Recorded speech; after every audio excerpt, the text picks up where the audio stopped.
movement and sound integrate in our life from the very, very beginning. So that's why, I think dance and song have such an important place in culture and in ritual and connection between humans, because that movement and that sound and that music together is something that unites us.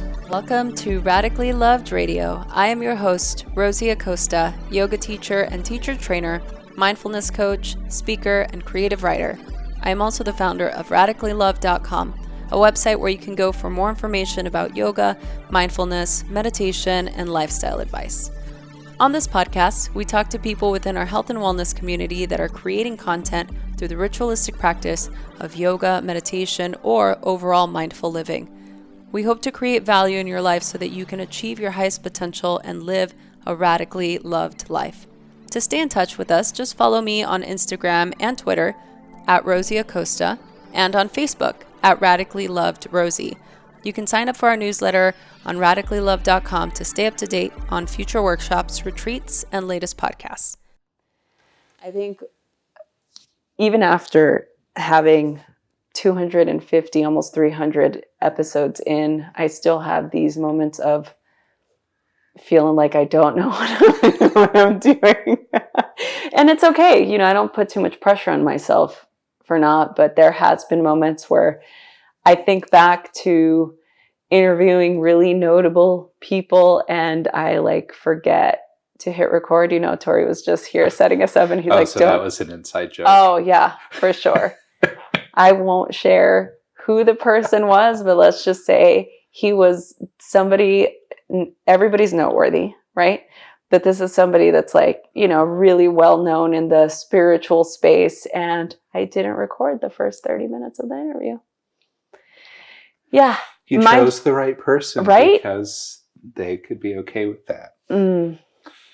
Let's move on from that. Next. Alex, thank you so much for being here today. I'm so excited to have a conversation with you about all things brain related and sound related and just life related. We had the opportunity to meet each other at the PowerfulU conference in Los Angeles a couple weeks ago. And you and your beautiful wife, Mandy, came to one of my breakout sessions.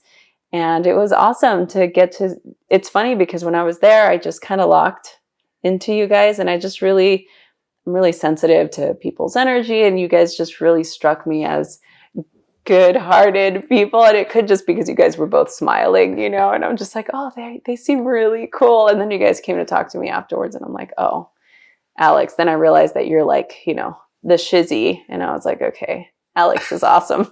Alex is legit.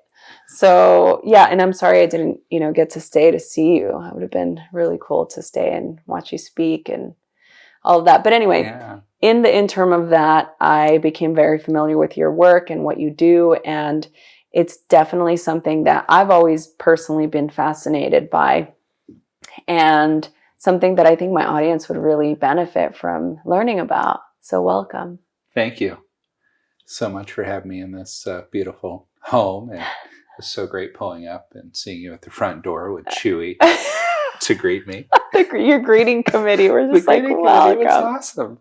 Well, Thank you. And we were just talking about, Tori and I just came back from Hawaii. So, we were having a little bit of coming down from vacation sadness because I'm just like, and then Alex pulls up, of course, and he's like, it's a beautiful day in LA. And I'm just like, yeah, I guess you're right. It's not so bad. I know, it's sunny and beautiful out. So I think, one of the things that I've been thinking about, knowing that you were going to come on to the show, that I wanted to talk to you about pertaining to how our brain is wired for sound and how we are affected by music and all the different things that we hear and how it can create a different perspective, a different type of life, a different type of understanding, and all of those things. I remember the first time I heard classical music was when I think I was about 7 or 8, and it was inside the public library And it was an LA County public library, and it was just in one like little section. And I'll never forget it because it was the very first time I heard something that was soothing, something that wasn't loud and intense because of, again, you're very familiar with how I grew up and the environment that I grew up in. And I'm all about the festive music, especially in like the Hispanic culture, and different types of hip hop music in the early 90s, all of that. But I'd never heard something that made my body have a reaction. And I will never forget. And the minute that I started to research you and what you did, and I, watched your TEDx talk, and I was like, oh, this makes so much sense to me. And I've read different books, to do that spoke about different sounds and how it affects us. But I remember being there, and I remember looking through, the shelves, and I was looking for a book in particular. But I remember I stopped like in my tracks because I didn't know where the sound was coming from. And it was just something really just soothing, and I was just like, oh, what is that? I didn't know what it was. I didn't know what kind of sounds they were, like what it was creating. It was creating this sense of calm. And it was just like classical music, years later, I would hear that sound again inside of Borders books or something. And it always had to do with books or reading.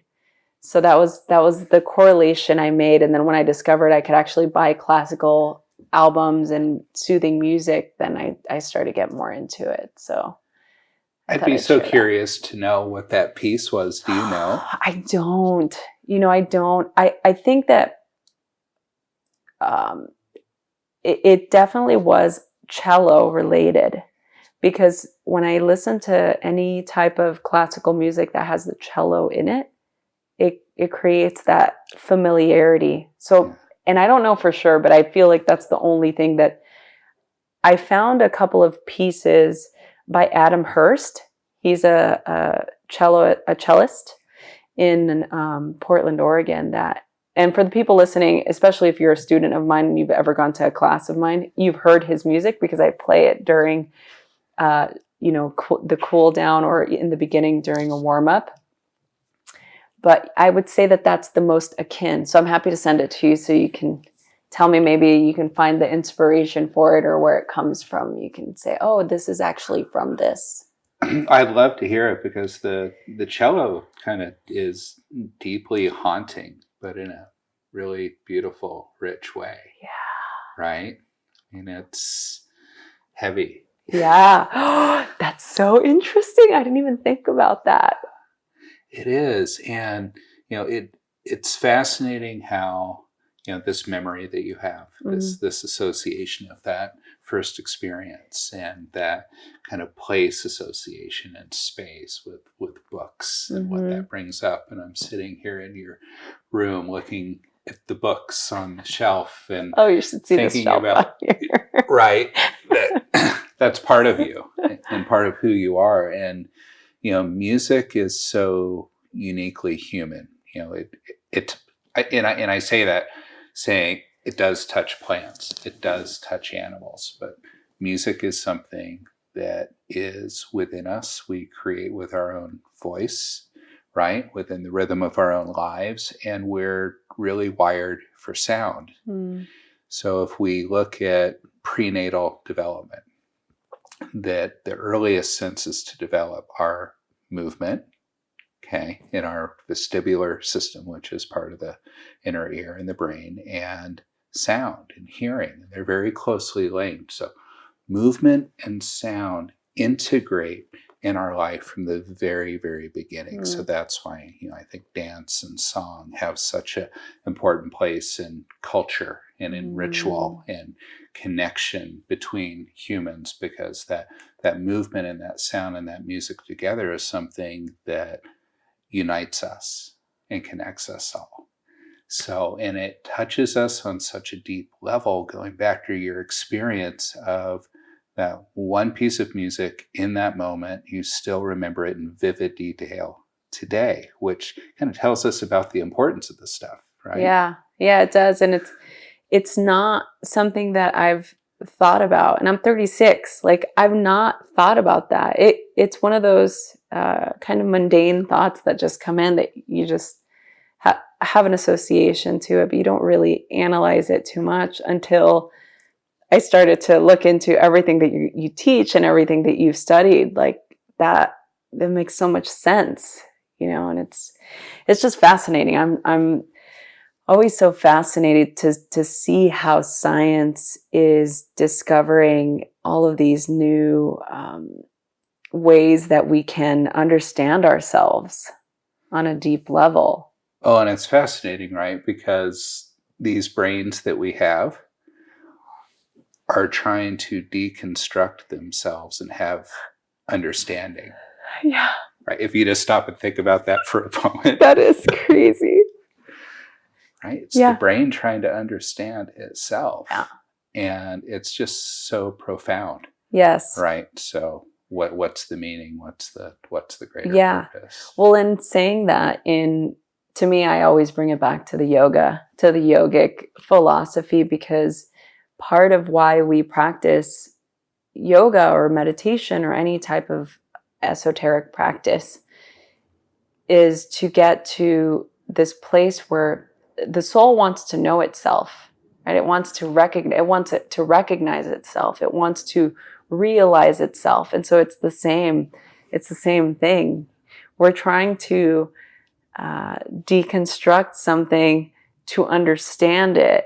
And I think it's kind of a little bit of a mind, you know what, because you're just like trying to be like, how do I do that? Well, and is it soul first? Well, that's the interesting part. Is it soul first or is it the mind? Well, we utilize the mind as a vehicle, right? That's the vehicle to get to that in transcendental meditation. It's we have to transcend the mind, right? That's part of that practice, is to be able to get into that state of transcendence, to transcend the mind, the ego mind, right? That which is the part of you that thinks that this is me, that this, and I'm pointing at my body, that this is who I am this thing, but you are something else. Like if you really pointed to yourself with your index finger and you said, okay, point to you, point to yourself. Where do people point? Do they point to their knee or to their shoulder or to their mind? Most people point to the center of their body, which is their heart, right? So why didn't we point to the mind? If the mind is the one that's intuiting or thinking and analyzing where we are in time and space, then why don't we do that? I think that there's just so many things we don't understand. And obviously you've done a lot of work around that, right?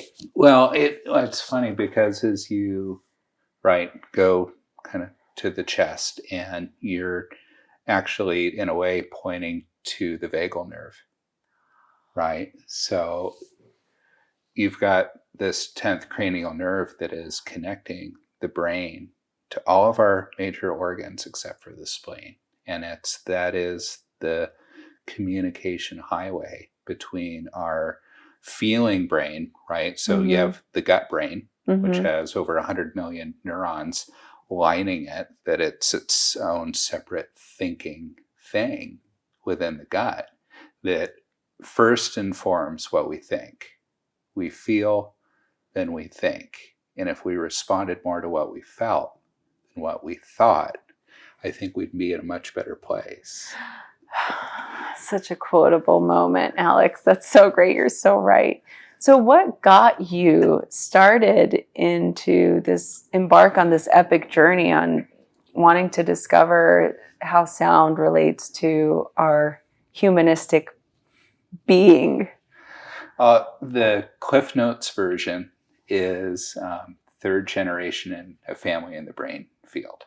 So my grandfather was a rehabilitation doctor that pioneered brain injury treatment programs for children and for adults. And his brother was in the field, and his kids, my dad and my aunt and my great uncle's kids, and we all grew up with it. third generation, and we're raising fourth generation now. So we've always been in the field of human development with a belief and an understanding. Each of us have unlimited potential. And where we're at today is not a reflection of what we're capable of. It's a reflection of the opportunities that have been afforded to us and our ability to take those opportunities and go to the next stage in our life. So we've, always looked at a continuum of, say, neurorehabilitation to neurowellness to neuroperformance. How can we help people get far along on that performance path so that they can have their best life? So growing up within that, different tools for rehabilitation were used, for injured brains and to help individuals that were well and functioning well to accelerate to gifted potential. And music was always a big part of that. And I grew up loving music, and I was programmed with Bach and Simon and Garfunkel when I was a kid in the early 70s. and like the best combinations, right? That's amazing. So good. And I remember you pointed to my socks, right? So I have these socks that say "Have a good vibe" on them. And that goes back to first moving to California in the late 70s with my mom. So we had moved out here, and I had these visions of the Beach Boys and surfing. And I started to kind of plagiarize Beach Boy songs and make them my own. Oh, right. I'd rewrite the lyrics and try to do this songwriting as a third grader. Oh my God. So loved, but I couldn't play music. I couldn't write music. I couldn't read music, but I always loved music, and music was an escape and a place of kind of discovery and great joy. Yeah. And being a Southern California kid later, I kind of grew up in the punk music scene and, just loved the kind of the energy. Yeah. And the scene, what that was all about, which seems very contrary to the classical music and world music that we create, but everything has its roots and all music is good. Yeah. And all music serves its purpose for each of us in its own way in a particular moment. So I don't think we should ever judge musical style or genre, because if you're feeling something and it's working for you, it's right. Right?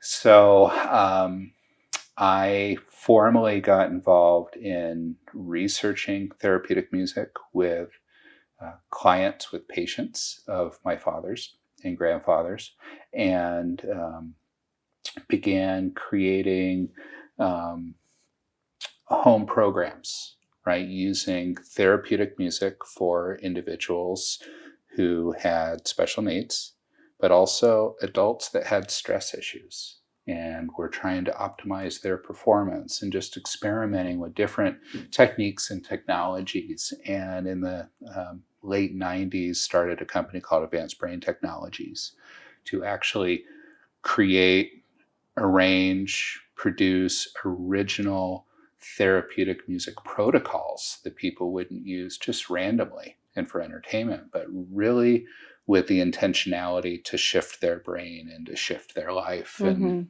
that's what I've been doing for many, many years now. Wow. I love that I love all of that because I'm just fascinated. I really like what you said about how all music is good, because I feel that everybody has an opinion, and I think it's not that there's music that isn't good. It's just maybe music that you don't have a feeling towards, that you don't connect to. So, right now, I don't know why I want to ask you what your favorite music is right now. What are you listening to right now? Top 5 songs. The artist that I'm going to spend tomorrow morning with, because I'm fully immersed in her music since I discovered her, Beatty Wolf, who's here in LA. And she is this amazing, I can't even describe her. She's a singer-songwriter, but she's an innovator and a pioneer in music I can't even explain. So when I discover a new artist, especially somebody that I'm getting to know, I do a deep dive. right? So I bought all of her albums. They're constantly playing. Mandy's constantly listening to them. Our youngest son, Brendan's constantly listening. So I'm very much in a deep Beatty Wolf dive right now. That's really cool. So that's what's on. That's what's on. You know, what's interesting is I'm curious as to what your expertise opinion is on this. I was always, I went through different phases where I listened to a lot of hip hop, and then I got really into rock and roll music, and then I got really into like slower, more melodic, like acid rock, I guess one would call it. And then I got really into like the sitar Indian music, you know what I mean? So I've gone through so many different phases, and I noticed that depending on my mood, just as one would assume, I have to listen to certain types of music for what I'm doing. But what I find really fascinating is that if I do something that's really intense, like if I'm done with a training or something that's really brain heavy, my desire is always to listen to something more intense, which I'm curious as to what that is. And I say intense, it's like I'll like blast Tool in my earphones. Like, I'll listen. He's giving me the approval right now, just so you guys know. Alex is like, he approves. But that's like one of my favorite bands, right? Hello. Maynard. Right. So, yeah. So I'm like, analyze me. Tell me why. Well, I think we tend to go deeper into our stuff, right? So why do we like to listen to sad music when we're feeling sad and down? You go deeper into that place. Yeah. Right? You go deeper into the feeling, in the emotion, and you kind of work through whatever it is that you need to do. And it's something called the ISO principle. And you're choosing music that's meeting yourself where you're at. And you may transition from that, but you just intuitively know you need to be in that space right now. And you don't want to go to something like totally opposite that's a mismatch from where you are, right? So if you're really up and you go to something that's like really down, you're not going to have a connection to that. And it's going to be a difficult transition. So I think we really intuitively go to that space that we're at in that moment. And I relate to Tool, but I can listen to Tool for any occasion. Yeah, I can too. But to me, that's like my go-to. It's also something really soothing to just go into. And I really go into. I mean, because to me, it also takes me back to being like 13, 14, 15-year-old when those albums first started coming out, and just waiting, at The Good Guys. Do you remember The Good Guys? I do remember The Good Guys. I'm dating myself. And Tool has another album coming out. Finally. Stop. Yes. All right. It's real. We should go see them. We should go see them. Yes. They're on tour right now. I know they are, but they don't come here. They're like I know. on the East They Coast. even come to Salt Lake City. They do? Yeah, but you have to see them with Perfect Circle, with Pussifer, whatever, iteration. iteration of Maynard. All right. Experience that. So we We're digress. But, totally. We'll digress. Right? We're totally fan clubbing here. No, this is great. I'd love to ask you too about what you said about the matching the emotion. So I would think that if somebody is in a sad or not great place, if you were to play something happy, that would do the opposite. It doesn't. Well, it can, right? So one way to think about this is we have two planes in our emotion, in our energy. So we have our arousal levels, or our energy, right? Are we at high arousal, or are we at low arousal?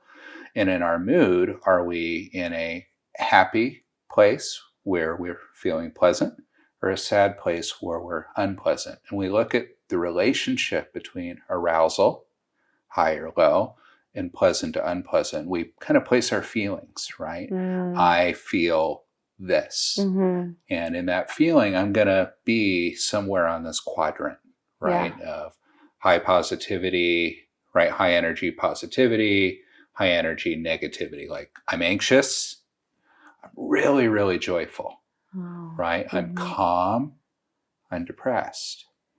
And that's our present state. And if we match that state and then gradually shift it to where we want to go, that's what tends to work. So it's about meeting me where I am and then shifting myself to where I need to be. Yeah. But not, meeting someone from way far away, right? Because then it's it jarring. just creates conflict. Yeah. It is too jarring and it's unsettling. You're going to disconnect from it. Right. It's just cultivating more of that chaos or that unsettled state. Yeah. That's so interesting. So being a third generation brain person, brainiac, brain guru. I'm just going to call you the brain guru from now on. What has been, I mean, you grew up in this your whole entire life, like understanding the brain. What has been the most important lesson that your grandfather taught you? Wow. That's a big question. Granddad saw the good in everybody. You have to picture my grandfather. He always wore a bow tie. I love And him. he'd take me to Dairy Queen. And, we'd go have ice creams. And he'd always say, "Grandson, you're not going to finish that. Let me just help you." He wouldn't let me have the last bite. I don't know what lesson was there. But he was so dedicated to helping people get well. And dedicated, what he taught me was work ethic. So he was chief of rehabilitation at 2 hospitals. He was medical director at the institute he co-founded with my great uncle. He was founding medical director of United Cerebral Palsy Agency, where he was. He had another clinic with a neurosurgeon he was partners with. This is all at the same time. And he would come home at the end of the day, eat a quick dinner, go downstairs to his private home office to do pro bono work for friends and family that couldn't afford medical services. So what he taught me was to give, and do whatever you can to help. Wow. That's beautiful. Yeah. What about the biggest lesson you learned from your father? He has continued that. And by continue that, he was actually just in LA seeing kids. So my father, who turns 72 next month, travels almost like you all over the world, helping kids, helping adults get to their best selves. So this isn't like work. It's not a career. This is just life. It's what we do. So, what I've learned from Dad is to really not accept the limiting beliefs that people have about who an individual can be. Wow. Because we don't know what anyone can be. Wow. Right? That is huge. That's a big lesson. Thanks, Dad. Yeah. That's huge. I feel like there's so much of that, and I always have so much respect for people like you, or like your lineage, the legacy that your grandfather has created to develop something that allows us to connect more, because that's ultimately what we all want. We all want to connect more. We all want to know each other. We all want to seek that validation within ourselves and with each other. And I think there's something so beautiful about exploring the, uncharted territory of the brain, something like the brain or the mind and how it works and how we can utilize it to create the life that we want, or to understand how we limit ourselves from creating that. And so now you also do motivational speaking. You're able to connect with people with the work that you're doing. Obviously, you're carrying on the legacy of your family by doing the good work yourself. I know you're not talking about yourself right now like that, but you are. And I think that what you said about how we sometimes don't see our own potential, I'm curious, as you know, from what you know, being in this world your entire life, are those things that are environmental, or are they actually part of the brain, you know, that create those limitations? I think you know why I'm asking this. That's a really deep question, right? Because our environment is creating more and more adverse conditions for our brain health, this world that we're living in today. So it's harder than ever, Wow. in one regard, to get to the place that we want to go. Yet as we flip that, we have more knowledge and understanding and desire to get to a good place than we ever have. And I think it's matching like the need. So environment is a lot. But if we look at kind of the potential, right? So is it nature versus nurture? Right. Right. So what is this potential of this brain that we have? And we really don't know. And by really don't know, I mean, our family has worked with children that have had half their brain removed because of a seizure disorder in order to stop severe grand mal seizures that are slowly killing that child, as an example. And the old logic about what the brain could do based on brain specificity theory was, if you remove that, the child won't be able to walk, they won't be able to speak, they're going to lose certain functions. And the brain, with its beautiful plasticity, that gorgeous ability for it to change itself in response to its environment, it finds a way. And it goes back and it restores that function that was lost through that removal of half a brain. And children that weren't going to walk or talk or running and speaking. That's the potential. So we can have a very damaged brain that has a potential to recover. And then I think about what a waste we often make of our healthy brains. And what can we do with them? When you've seen the most damaged individuals go so far, we're often just wasting so much potential that we have within us, because I don't think we recognize the capacity for growth. Yeah. Having this knowledge and seeing the disappointment of people allowing that to happen, what are some of the top ways that people let their brain health go to waste? I don't want to say waste. It sounds so morbid. It is, right? Yeah. But, if you don't use it, you lose it, right? So the brain atrophies. The brain needs exercise. It needs to be fed. So what are the good things for the brain?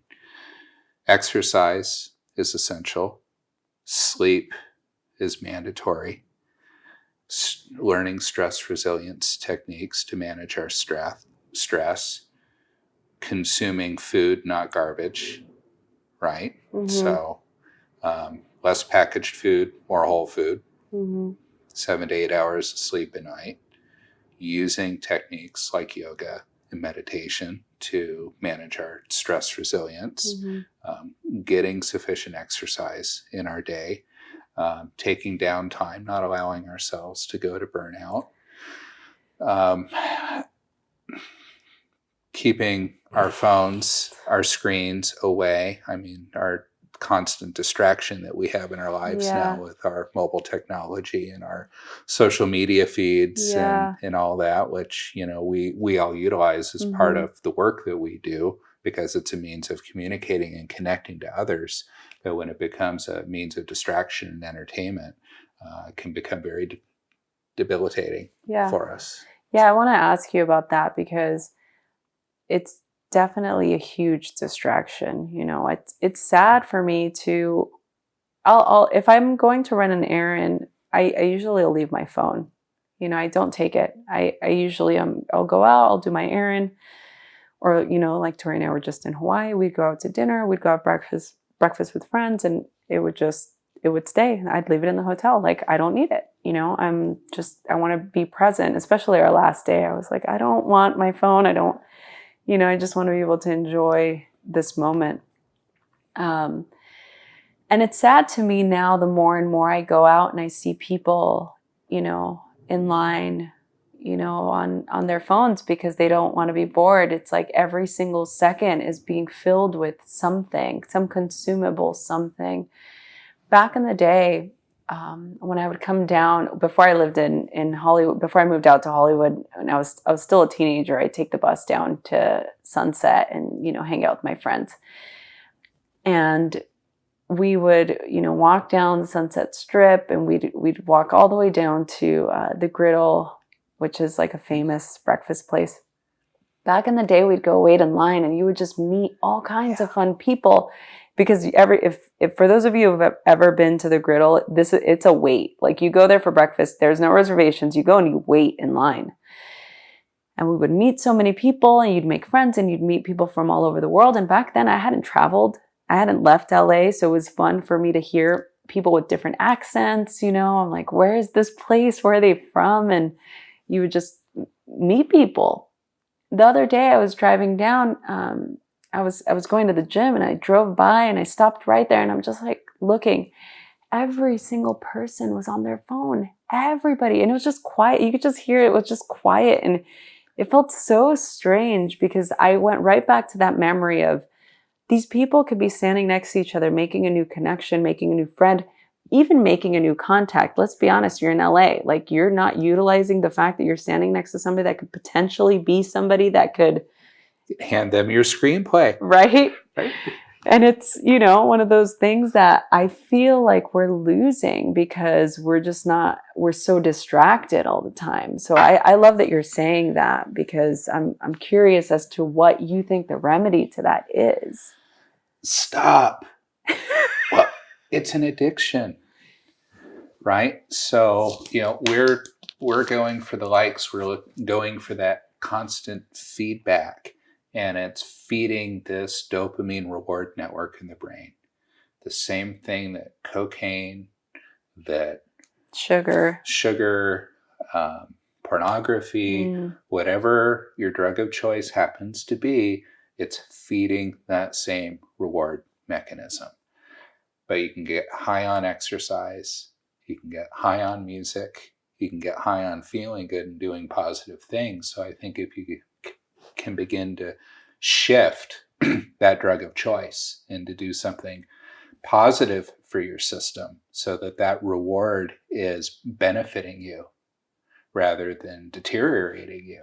Mm-hmm. That's what we need to do. But you have to take the actions like you are and consciously decide to stop.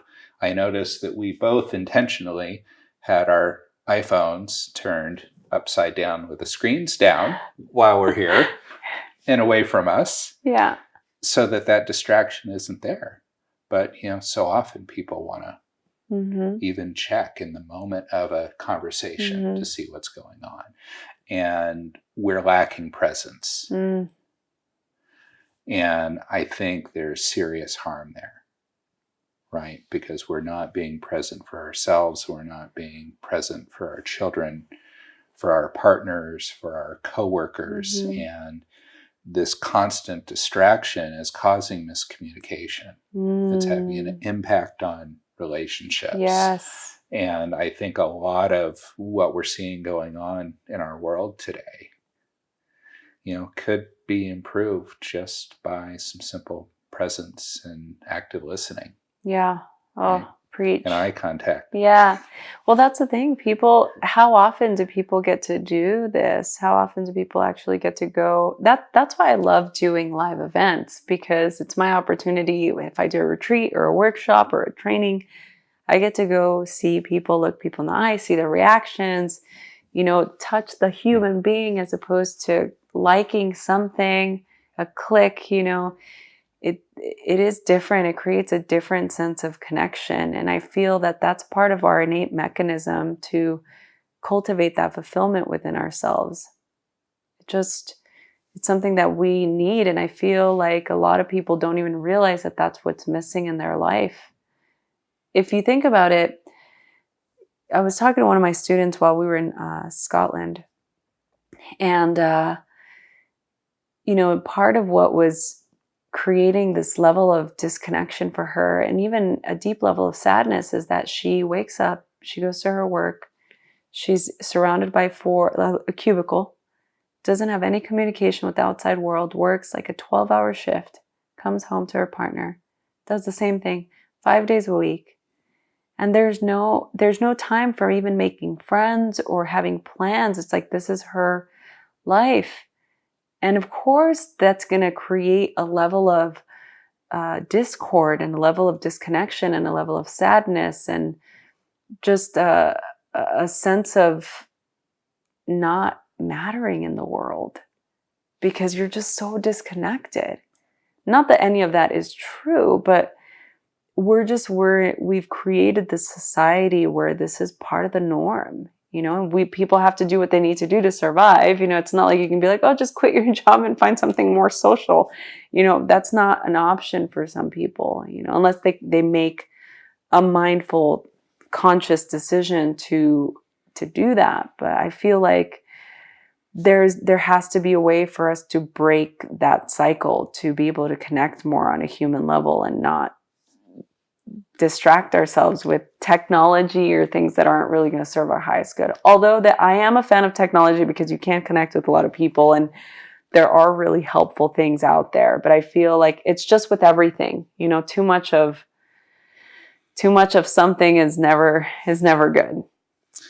So I've got a question for you. Oh. Oh. How important is it for us to connect with ourselves in order to be able to connect with others? Oh. It's probably the most important thing that we're here to do, I think. That's a big statement. Yeah. But I really believe that, because if you don't have a sense of who you are, if you don't have a sense of yourself, and I'm saying who you are not as your individual self, not, oh, I'm this person, I have brown hair, brown eyes, and this is my ethnicity, whatever. I'm saying who you are at your soul level. If you don't know who that essence, that highest self is, how can you see the highest in somebody else? How can you connect to that highest with somebody else? It's almost that saying that, how could you be in love with somebody else if you can't love yourself? How do you express that? And I feel that is our biggest quest here on earth, is to connect to our highest self, to be able to connect to that essence of who we are, so that we can create good work here on this planet and to leave this planet a better place than what we came into. Right? Does that answer that? Yeah. Hopefully we leave things better than we found them. Hopefully. Right? I mean, that's always the intention, and I feel I don't know if it is. I think for you and I it is. I don't know if that's true for everybody. Yeah. You have been teaching meditation, yoga for many, many years. And I know you had a difficult childhood, Mm-hmm. difficult teen years. And I would be so bold to say that maybe you didn't have a good relationship with yourself. Mm-hmm. And did you find that through meditation and yoga? Yeah, I think that it definitely helped. It helped me connect to something that I felt was missing. Okay. Because it definitely, I was the first quarter of my life was spent in survival mode, like literally, like visceral survival mode. Like I just needed to not die, right? I mean, it's life in a war zone. Yeah. And so there was no real sense of connecting to anything. It's like what we say, in order to be able to have a spiritual journey, you have to be able to be in a secure space. If you're worried about where your next meal is going to come from, or if you're worried about getting shot or dying, how are you going to be like, oh, I'm going to go work on myself, or I'm going to go like I'm going to go on my own, like, I'm going to go on a retreat and like get to know who I really am at my core. It doesn't work like that. No, if there's, I need food. right? We have a hierarchy of needs. Exactly. And so when you're able to appease that hierarchy, when you're able to, facilitate those things, then you can connect to, okay, now who am I? what am I doing here? And I would say that yoga and meditation for me came in during that time of questioning who and what I was, and presented an answer almost immediately to me. And it felt so familiar, and it felt without doubt. And that, to me, that feeling has never been able to be replicated in any other system other than my meditation practice, or when I'm able to close my eyes and really connect to, oh yes, here I am, right?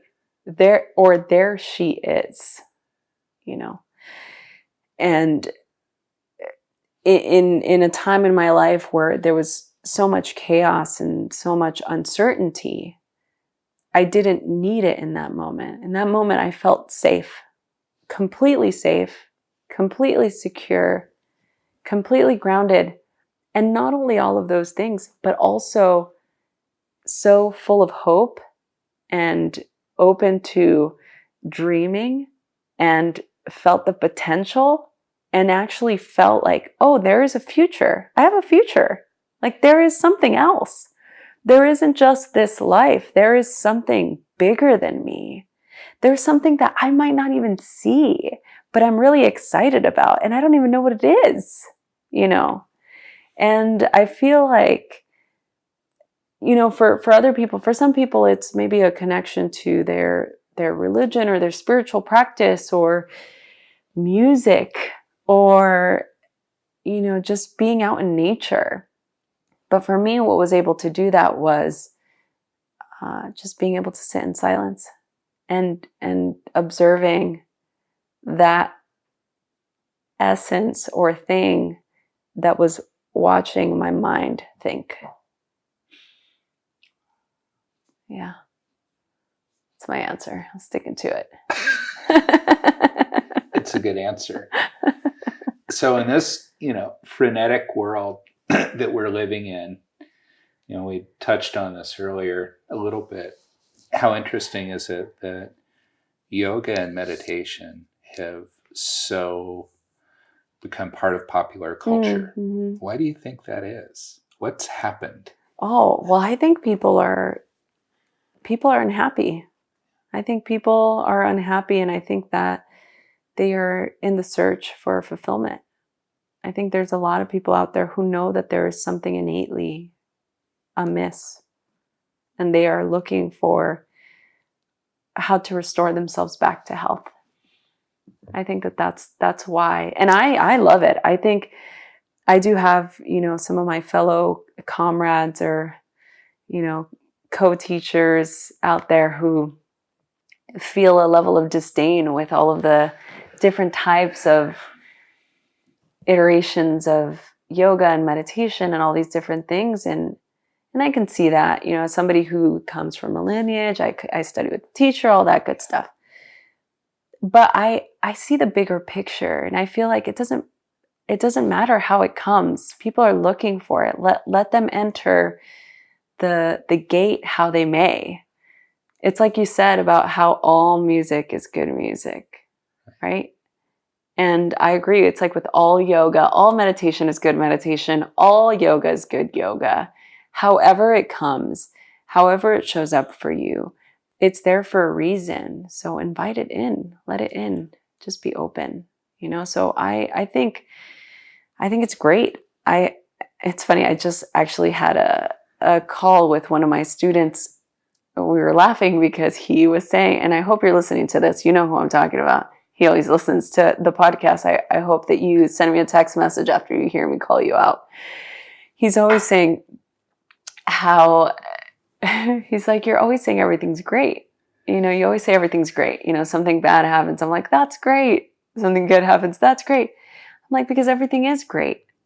Everything we do is great. Everything that comes into our life is our teacher. Everything, the good and the bad.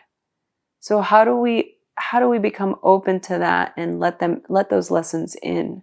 Because we have to learn from it. And I want to tie this back to what you were saying about if we don't use it, we're going to lose it. And I feel like that's our spiritual path as well. We have to be able to use everything as our journey to get to know ourselves more, to understand ourselves more, to understand what our highest purpose is, what our value is, what our soul essence is here to do, right?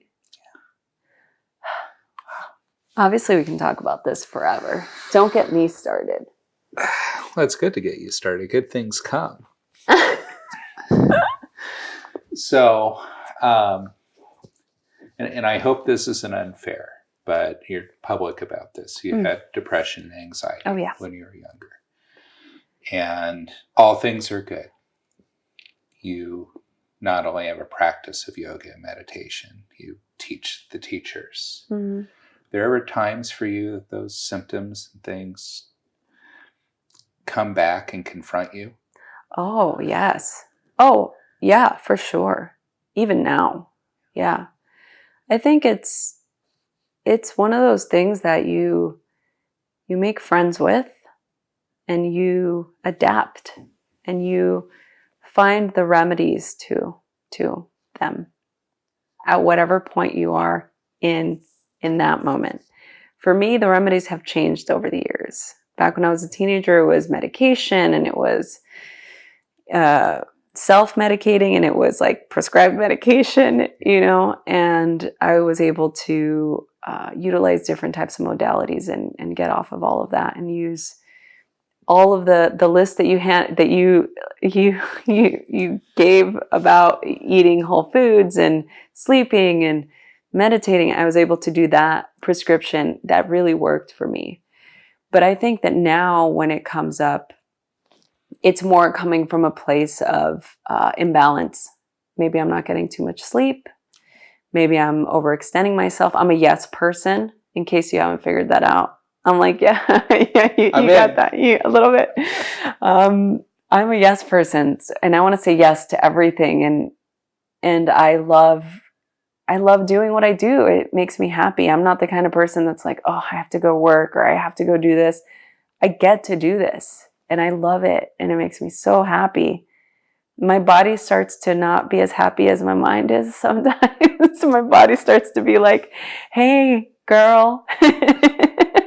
Maybe let's take a beat. Like, let's take a day where you're just lounging about and reading a book or just not on an electronic device or on your laptop. And because I feel like whenever I exert so much, I give a lot. There's always a come down from that. There's always right? I mean, and you can speak more to that, the biological response that happens after, doing a lot of exerting. After that, I feel like fried. Like I'm just fried. And then I do go through this depressive phase, which is very strange. Like the reason why I said you make friends with it is because when I go into that state, I don't beat myself up over it. I don't start to question my existence of what. Sometimes I do. I shouldn't say that. I'm like, yeah, there are some times where I'm like, moments. Why am I doing this? What am I doing? Why am I here? But they're very fleeting and they don't feel substantial enough. They just feel like, oh, I observe them and I'm like, oh, that's just my mind doing what it wants because it's tired. It's like it's like a whiny child that needs a nap. I have two 2-year-old, a niece and a nephew, and when it's time for their nap, they really make it known. And that's what I akin that to my mind when it goes into that state. It just needs a nap. It's nap time. Well, it's interesting because what you're sharing, at least for your experience, is those are moments where if you listen to your body's saying stop, right? Slow down. And you pay attention, you listen, and you feed it what it needs. I think so many don't have the tools. Yeah. And, we're using music as a tool. And you're teaching techniques of what I'll call self-regulation. Mm-hmm. And it's all about self-regulation, right? How do we find that balance, that peace, that sense of homeostasis within ourselves so we're ready to respond to our world in a healthy way? Yeah. And, I know I've tried to meditate, and I've shared with you I struggle with that. So for those of us that say, hey, I want to try to meditate, I think that's a good thing. It would be good for me. And they struggle with it. What do you say to those of us? I think thank you for bringing that up. And I think it's something really important to talk about and to discuss, because I feel like meditation can be really confronting to some people, and it can be very challenging. And I think that the view people have of meditation, of what it looks like, and I'm doing air quotes, right, of what they think it should be. I should be sitting in a cross-legged position with my spine tall, my eyes closed, with my hands in this mudra, and my eyes need to be closed, and this is what it needs to look like. I think that's a big ask for anyone. For anyone that's when I first sat in that position, I was in so much pain. There was nothing relaxing about it. It hurt it hurt my low back. I had like a little pinch in my right shoulder blade. I got a neck spasm. It was just not a peaceful experience. So I think that now the way that we're more open to different types of modalities, different types of yoga practices, I think just meeting ourselves where we are and with what works, knowing that there is a progression that happens. I think to acknowledge the fact that it is going to be difficult for some people. It's not going to be difficult for all people, but for some it's going to be really challenging. One of the biggest misconceptions that people believe about meditation is that they have to get their mind to stop, which obviously we know that is not ever going to happen, because the mind is a computer. It's on 24/7. Obviously our mind, we don't want it to stop. We want to give it something to do. We want to direct it in a way that is going to keep us in this moment in time and space. We want to be able to focus on our breath. We want to be able to just be in the now. And then in the now, and then now, and then now, and then now, right? So it's a continuous stream of awareness. And I think that the belief that it's difficult is the first hurdle to overcome, or to think that you can't do it. Because those are beliefs. Those are statements that are very strong. They're commands that your brain is holding firm to. So if you even just begin to be open to, I guess I can meditate, or I guess it's not difficult for me. I guess I just need to do things differently. It opens a whole new way, a whole different pattern that you can then go into.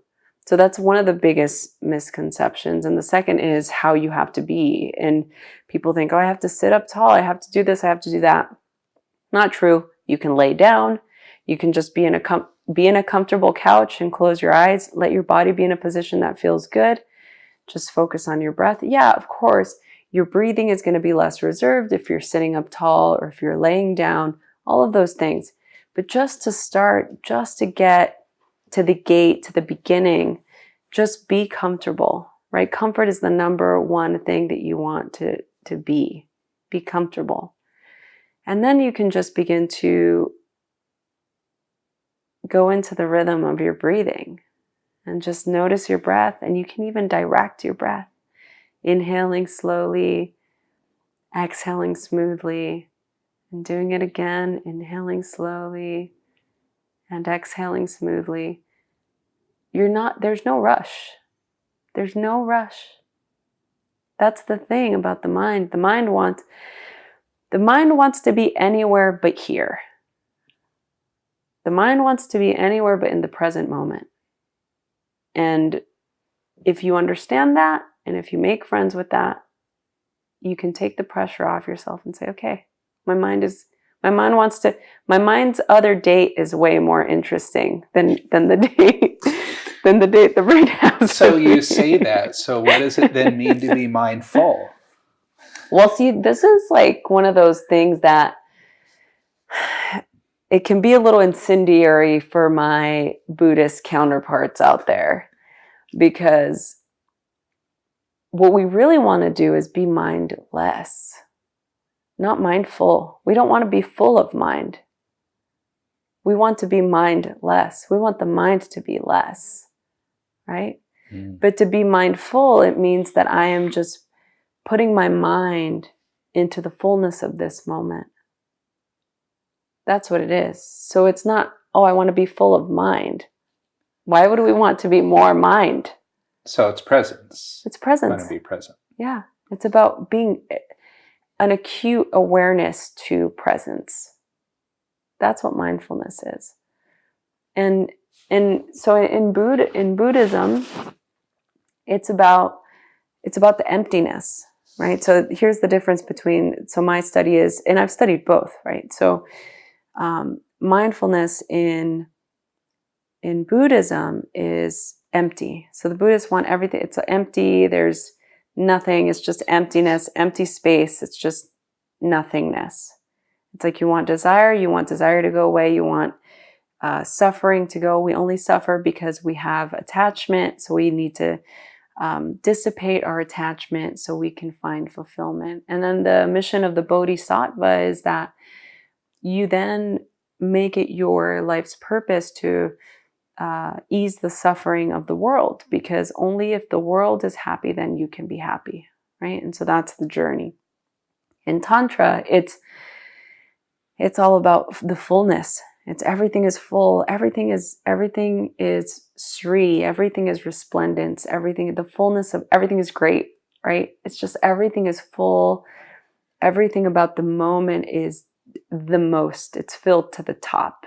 We want to be able to take it all in. And so that's the difference, right? The yin and the yang and the yin. And that's for each person, they might resonate with one more than the other, So there's no right answer. No, it's just like all music. All music is good. Just looping it right back to you. Right? Right, but you've studied deeply in both schools. Yeah. So, yeah. Right. Balancing that. Yeah. Well, and what's interesting is when I first started studying Sri Vidya, I first started studying Tantra first. And then when I started to study more Buddhist philosophy and study with Buddhist teachers and learn more about Buddhism, in the beginning it was really activating for me. I didn't like it at all because it was so opposite of what I'd learned. And I was just like, oh no, they're just like, why are they trying to like strip away everything I hold dear? And it was really activating for me, right? But the more I got into it, it allowed a deeper understanding of what all these practices were. And then it was like, oh, okay, meditation doesn't need to look like this. And this is why it's important for it to not look like this and to be able to speak to that. And it just gave me a 360-degree view of all these different types of practices. And then I started to study transcendental meditation. And then I started to study Vedic meditation and all these different facets of this practice. Because, I'm a certified nutritionist, certified holistic health coach, all that. So I don't really practice it too much now. I mean, now I have the knowledge, but I used to be a coach back in the day. That was kind of my main career path. And back then I used to say, one person's food is another person's poison, right? And so I feel like meditation is the same thing. Like one person's meditation might not be this other person's meditation palette, because you might try that meditation and be like, oh, I can't do that meditation. It's really hard for me. So I can't do meditation. Right? Instead of being like, oh, maybe there's a different type that works better for me.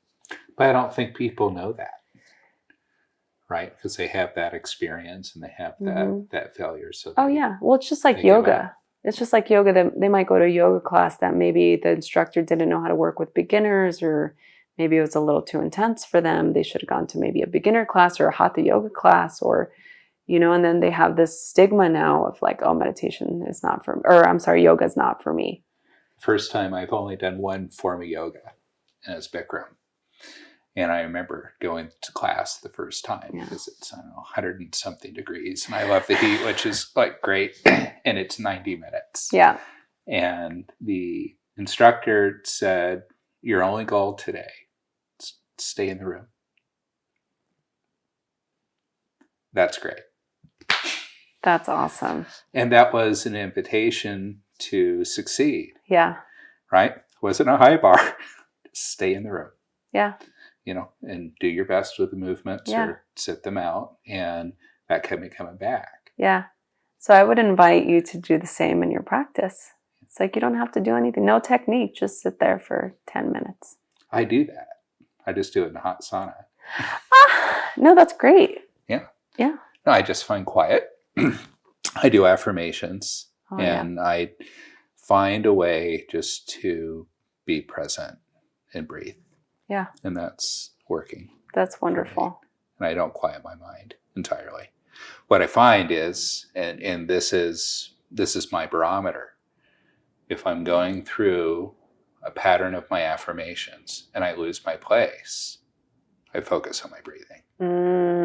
Mm-hmm. And then I structure a certain number of times through, because I'm kind of a linear person. Yeah. And then when I've done that many repetitions, I feel like I've had a successful session. That's been my process. Oh, I love that. That's great. I have 2 questions for you before we close, because obviously we could stay here forever and have this conversation. And I feel like it's going to be first of many anyway. So you're married. Your wife is absolutely stunning. Thank you for bringing her and introducing her to me. Mandy, I hope you're listening to this. Hi.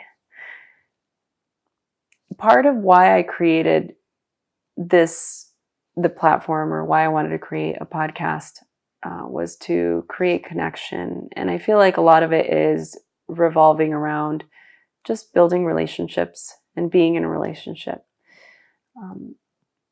What is the biggest key that you have found to be the most helpful in your romantic relationship? For me, finding Mandy. Oh. Right? She's so great. And as beautiful as she is, externally, she's gorgeous internally. Just who she is.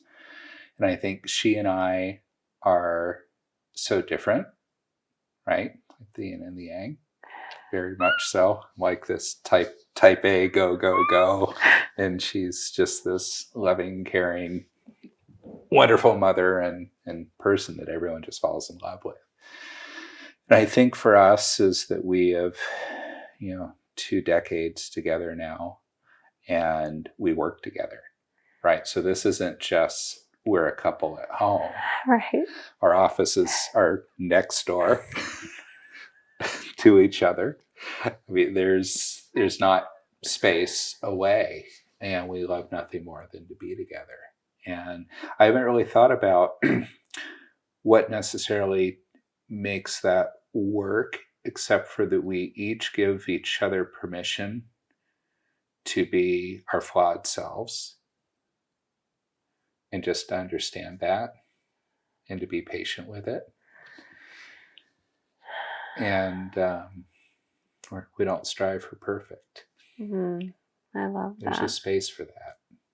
Yeah. I love that. Yeah. What is your biggest hope for your children? I really hope that they're on a planet that's safe. I worry for our future. But in terms of the 3 boys, we have 3. They're 23 and 19 and 9. Zane, Ethan, and Brendan, and they're each brilliant, beautiful boys. And I hope they find their joy. I just really hope they each find what fulfills them, whatever that path may be. Because I think there's no greater success than if they can find their happiness. I love that. Yeah. I'm going to ask you the final question. What do you radically love? I was going to ask you a radically loved. You can ask me. I radically love music. That's great. I radically love learning. Radically love food. I radically love my family. There's so much. There's so much. And as I turn that question to you, my question for you is, why radical love? Radical. So the root word radical is root. The Latin root. And I think that we have to be rooted in something in order for us to feel connected and find fulfillment and be and do who and what we are meant to do on this planet. And I feel like if we use that same fierceness that a blade of grass grows out of the ground with that tenacity and blind hope and dedication, that we will achieve success. And success looks different for everyone. Success to one person can be buying that dream home and having, their sports car, whatever that might be. And for others, it's just finding fulfillment in every moment with everyone. And so I think that's why radical love. Yeah. I don't think I've ever answered that question before. It's a beautiful end note. Well, Alex, for the people that are listening on my platform, where can they go for more information and to connect with you? Yeah. AlexDoman.com. You can go to my website. That's probably the best place to access. And I'm across all social platforms. So easy to find. And Rosie, for those that are listening to the Advanced Brain podcast, where do they explore all things Rosie Acosta? They can go to, I'm on Instagram a lot. That's like my main focus. But if you go to at Rosie, Rosie Acosta, Acosta, you can find me on Twitter and Facebook. We have a private Facebook group that we have for the people listening to the podcast. They're welcome to join that. And radicallylove.com and rosieacosta.com all go to the same place. So feel free to search me out on all the things.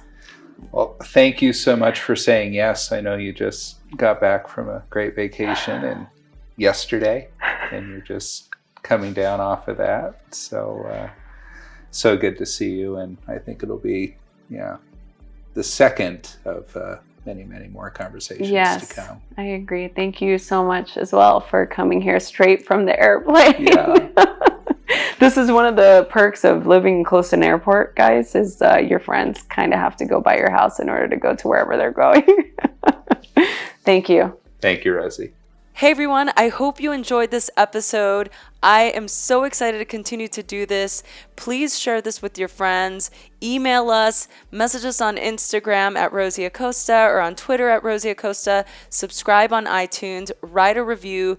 We love doing this, so please help us continue to keep this podcast going. Thanks for listening.